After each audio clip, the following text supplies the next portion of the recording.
Le téléphone vibra sur la table de la cuisine. Et Pierre sut instantanément que c'était le moment.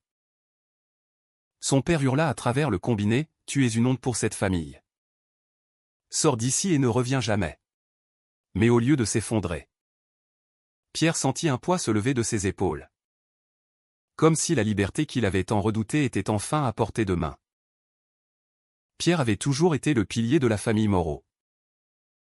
À 18 ans, quand sa mère avait accouché des jumeaux, les derniers d'une fratrie de 6, il avait abandonné ses rêves d'études en architecture pour travailler comme serveur dans un bistrot parisien. Ses parents, ouvriers modestes dans une banlieue de la capitale, peinaient à joindre les deux bouts. « Tu es l'aîné. C'est ton devoir, » lui répétait son père. Un homme rude forgé par des années d'usine. Pierre avait obéi. Sans un mot de protestation. Il rentrait tard le soir. Épuisé. Pour aider aux devoirs. Préparer les repas. Et veiller sur les petits pendant que ses parents dormaient. Les années s'étaient écoulées ainsi. Un sacrifice silencieux qu'il avait usé jusqu'à l'os. Mais au fond de lui, un secret rongeait Pierre. Depuis l'adolescence, il savait qu'il aimait les hommes. Il l'avait caché. Enfoui sous des couches de responsabilité familiale. Les regards furtifs dans les vestiaires du lycée. Les cœurs battants lors de fêtes où il évitait les filles.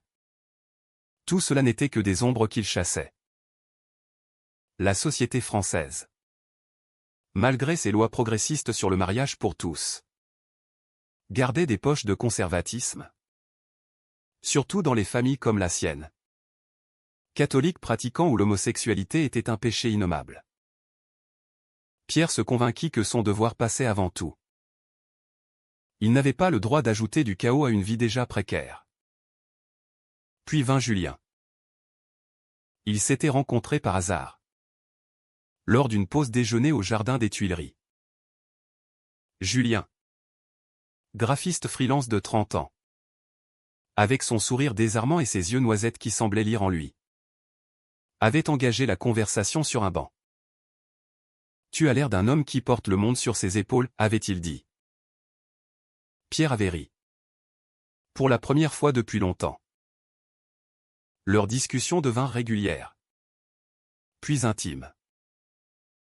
Julien était ouvertement gai. Assumé depuis des années. Et sa confiance déstabilisa Pierre. Pour la première fois, il se permit d'imaginer une vie au-delà des obligations. Un soir, après une dispute avec son père sur l'argent, Pierre avait osé demander une augmentation pour ses heures supplémentaires au bistrot. Il craqua. Il confia tout à Julien dans un café du Marais. « Je ne sais pas qui je suis sans eux », murmura-t-il. Julien posa sa main sur la sienne. « Tu es toi, Pierre. » Et c'est suffisant. Ce geste simple alluma une étincelle. Ils s'embrassèrent pour la première fois ce soir-là. Sous les lumières tamisées du quartier. Pierre rentra chez lui le cœur en feu. Mais aussi terrifié. Comment avouer cela à une famille qui comptait sur lui comme sur un roc? Les semaines suivantes furent un tourbillon d'émotions contradictoires. Pierre jonglait entre son travail.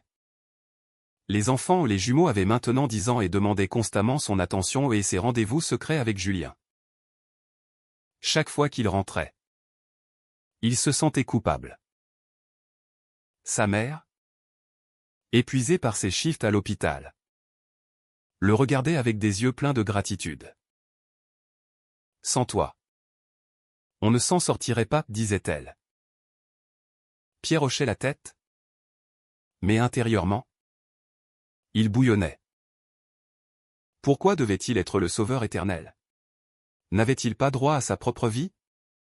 Un jour, l'un des cadets, Lucas, 15 ans, trouva un message sur le téléphone de Pierre. C'était qui? Ce Julien qui t'envoie des cœurs, demanda-t-il innocemment. Pierre balbutia une excuse. Mais le doute s'installa. Lucas, influencé par les sermons du prêtre de la paroisse, commença à poser des questions. Pierre nia. Mais la tension monta. Il décida qu'il était temps d'affronter la vérité. Lors d'un dîner familial, il prit une profonde inspiration. « Je dois vous dire quelque chose », commença-t-il. Ses parents le fixèrent. Attendant. « Je suis gay. » Le silence qui suivit fut assourdissant. Puis, l'explosion. Son père se leva. Rouge de colère. « Quoi? Après tout ce qu'on a fait pour toi? Tu nous trahis comme ça ?» Sa mère pleura, murmurant des prières. Les enfants, confus, regardaient sans comprendre. Pierre tenta d'expliquer, « Ça n'a rien à voir avec vous. C'est qui je suis. » Mais c'était peine perdue. Son père le pointa du doigt, « Tu as élevé ces enfants. Et maintenant tu veux les corrompre avec tes vices? Dehors !» Pierre quitta la maison cette nuit-là. Avec seulement un sac à dos. Il se réfugia chez Julien. Anéanti mais étrangement libéré. Les jours suivants furent un chaos. Pierre appela sa sœur aînée, Marie, 25 ans, qui avait déménagé pour des études. « Ils sont fous de rage », lui dit-elle. « Papa dit que tu as abandonné la famille. » Pierre rit amèrement. « Abandonné? J'ai tout donné. » Mais Marie, partagée entre loyauté familiale et compréhension, hésita. « Donne-leur du temps. » Julien, de son côté, le soutint sans faille. « Tu as fait le bon choix », affirma-t-il. Pourtant, Pierre doutait. Avait-il détruit tout ce pour quoi il s'était battu? Pierre erra dans les rues de Paris, le cœur serré par le regret et la colère.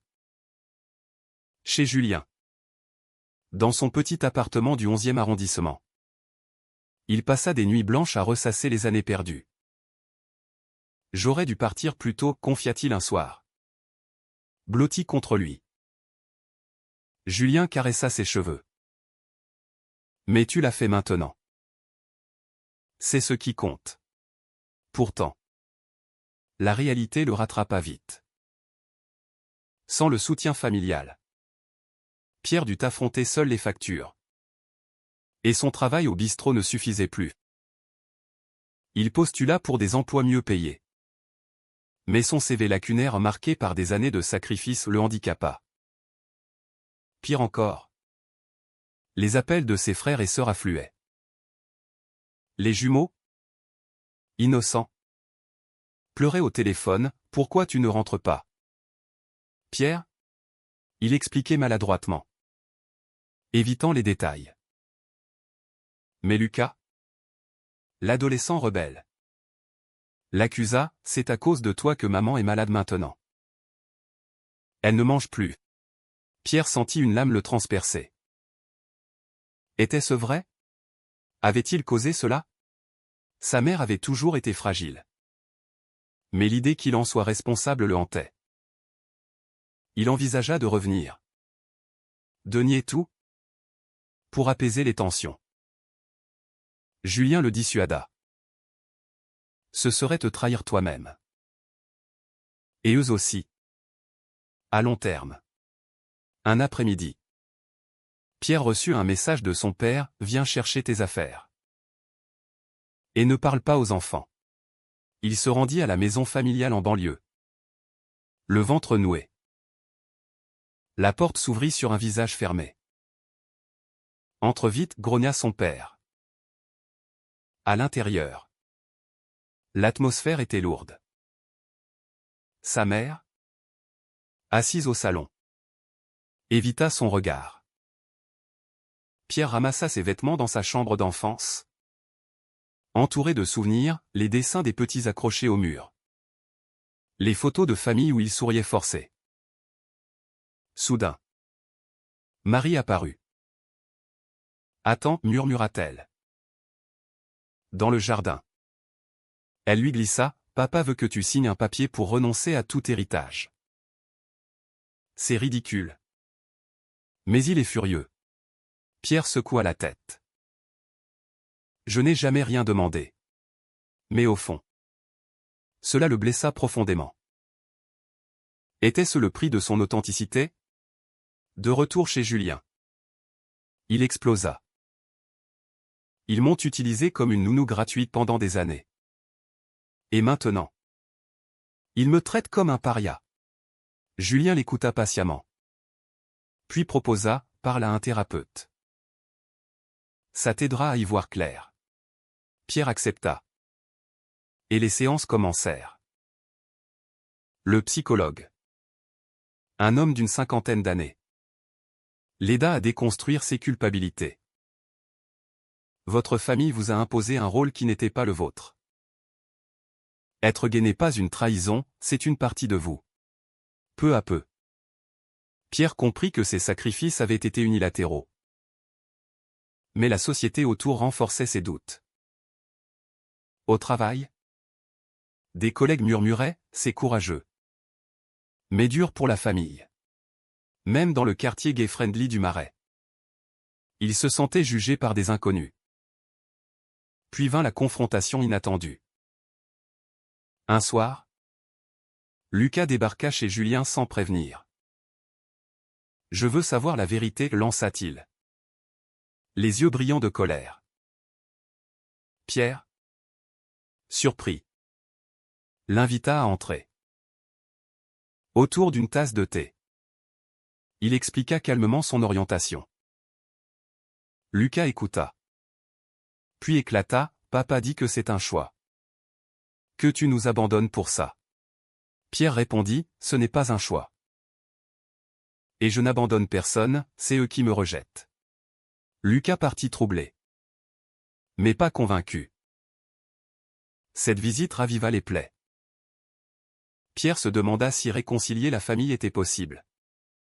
Ou si cela signifiait se renier. Julien, sentant sa détresse, organisa une sortie avec des amis gays. Dans un bar du centre, Pierre rencontra d'autres hommes qui avaient vécu des rejets similaires. Ma famille m'a coupé les vivres, raconta l'un. Mais j'ai reconstruit ma vie. Ces histoires l'inspirèrent. Mais aussi l'effrayèrent. Était-ce son avenir? Rentré chez lui. Il décida d'écrire une lettre à ses parents. Je vous aime. Mais je ne peux plus me cacher. Comprenez-moi. S'il vous plaît. Il l'envoya. Le cœur battant. La réponse ne vint pas. Au lieu de cela, sa mère l'appela en larmes, ton père a brûlé la lettre. Il dit que tu es mort pour nous. Pierre raccrocha. Effondré. Julien le serra dans ses bras. On va s'en sortir ensemble. Pourtant, les pressions extérieures s'intensifièrent. Au bistrot. Un client régulier. Un vieil homme conservateur apprit la nouvelle et refusa d'être servi par lui. Je ne veux pas de ça ici, grommela-t-il. Le patron, embarrassé, suggéra à Pierre de prendre des congés. C'est temporaire, assura-t-il. Mais Pierre sentit le vent tourner. Il chercha un nouvel emploi. Dans le graphisme, inspiré par Julien. Lors d'un entretien, on lui posa des questions sur sa vie personnelle. Il mentit. Par peur. Suis-je condamné à cacher qui je suis pour survivre, se demanda-t-il. Les mois passèrent. Et la fracture familiale s'élargit. Pierre, maintenant au chômage, dépendait de Julien financièrement. Ce qui alimenta ses insécurités. Je ne veux pas être un fardeau, confia-t-il. Julien balaya l'idée, on est une équipe. Mais intérieurement, Pierre bouillonnait. Il contacta une association LGBT à Paris, espérant du soutien. Là, il rencontra des militants qui l'encouragèrent à lutter contre les discriminations. Ta famille reflète la société, change-la de l'intérieur, lui dit l'un. Inspiré, Pierre décida d'affronter son père lors d'une fête familiale qu'il savait imminente, l'anniversaire des jumeaux. Il se présenta à la maison sans invitation, un gâteau à la main. La porte claqua presque sur son nez. Mais Marie l'ouvrit en cachette. À l'intérieur, le silence tomba. Les enfants se jetèrent sur lui avec joie. Mais son père intervint, dehors. Traître. Pierre tint bon. Écoutez-moi. J'ai élevé ces enfants comme les miens. Mon orientation ne change rien à ça. Sa mère pleura, pourquoi nous faire ça? La dispute dégénéra. Son père hurla des insultes homophobes, citant la Bible. Pierre riposta, l'amour n'est pas un péché. Les jumeaux, terrifiés, s'enfuirent en pleurs. Pierre partit, le cœur brisé, réalisant que ses efforts étaient vains. De retour, Julien le confronta, tu te fais du mal pour rien. Pense à nous. Pierre admit, je ne sais pas lâcher prise. Cette nuit-là, ils parlèrent longuement de leur avenir. Julien proposa de déménager ensemble. Loin de Paris. À Lyon? Peut-être. Une nouvelle vie. Pierre hésita. Était-ce fuir ou avancer? Pendant ce temps, Lucas, influencé par des amis progressistes au lycée, l'appela en secret. Je t'ai cherché sur Internet. L'homosexualité. C'est normal. Pierre fut touché, mais prudent. Ne dis rien à papa. Lucas promit. Mais cela créa une alliance fragile. Puis, un coup dur, la mère de Pierre fut hospitalisée pour dépression. Le père accusa Pierre publiquement. Via un message familial, c'est ta faute. Pierre, rongé par la culpabilité, se rendit à l'hôpital. Là, sa mère murmura, reviens. Et oublie tout ça. Pierre refusa, je ne peux pas. Ce refus marqua un tournant. Il comprit que l'amour conditionnel n'était pas de l'amour. Julien le soutint, tu choisis la vérité. Au travail, Pierre trouva un poste dans une agence de design. Grâce à Julien. Mais des collègues, apprenant son histoire, le jugèrent. C'est dur pour les parents, dit l'un. Pierre défendit, et pour moi. Cela renforça sa détermination. Il rejoignit des groupes de soutien LGBT, partageant son témoignage. J'ai perdu ma famille, mais gagné ma liberté. Ces mots résonnèrent. Pourtant, une trahison inattendue survint. Marie, pressée par les parents, révéla à Pierre qu'ils envisageaient de le dénoncer pour influence néfaste sur les mineurs. C'est absurde. Mais papa est sérieux. Pierre, paniqué, consulta un avocat. C'est du bluff. Mais protégez-vous. Julien ragea, ils te détruisent. Pierre décida de contre-attaquer, il écrivit un article anonyme pour un blog LGBT, exposant les dynamiques familiales toxiques. L'article viralisa, attirant des soutiens, mais aussi des critiques. Égoïste, commenta un internaute. Pierre douta, avait-il allé trop loin? La tension culmina lors d'une réunion familiale imposée par l'avocat. Pierre, accompagné de Julien, affronta ses parents dans un café neutre. Discutons calmement, proposa-t-il. Son père grogna, rien à dire à un déviant. Julien intervint, Pierre est un homme bien. Vous l'avez exploité. La mère pleura, on n'avait pas le choix. Pierre explosa, moi non plus. J'ai tout donné. Et vous me rejetez pour qui j'aime. Les arguments fusèrent, devoir filial contre identité personnelle. Tradition contre modernité. Finalement. Son père céda un peu, peut-être qu'on s'est trompé. Mais c'était trop tard. Pierre partit, sachant que la réconciliation exigerait du temps. Avec Julien. Ils déménagèrent à Lyon, cherchant un nouveau départ. Pierre trouva un emploi stable. Et leur relation s'épanouit. Pourtant, les cicatrices persistaient. Il appelait les enfants en secret. Via Lucas, qui devint un allié. Je te soutiens, dit-il un jour.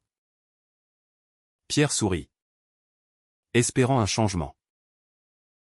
Mais la société française, malgré ses avancées, gardait des préjugés. À Lyon, ils affrontèrent des regards hostiles, rappelant que la lutte continuait. Un an plus tard, lors d'une visite surprise, sa mère apparut à leur porte. Je veux comprendre, dit-elle. Pierre l'invita. Et ils parlèrent des heures. Elle admit, on t'a trop demandé. Pierre pardonna partiellement. Mais posa des limites. Accepter Julien. Ou rien. Elle promit d'essayer. Le père, plus distant, envoya un message, bonne chance. C'était un début fragile. Pierre réfléchit à ses choix, les sacrifices, les trahisons, les éveils. Il avait payé cher, perdant une famille pour en gagner une nouvelle. Julien devint son ancre, prouvant que l'amour vrai valait les batailles. Est-il juste de prioriser sa famille biologique au détriment de son identité personnelle ?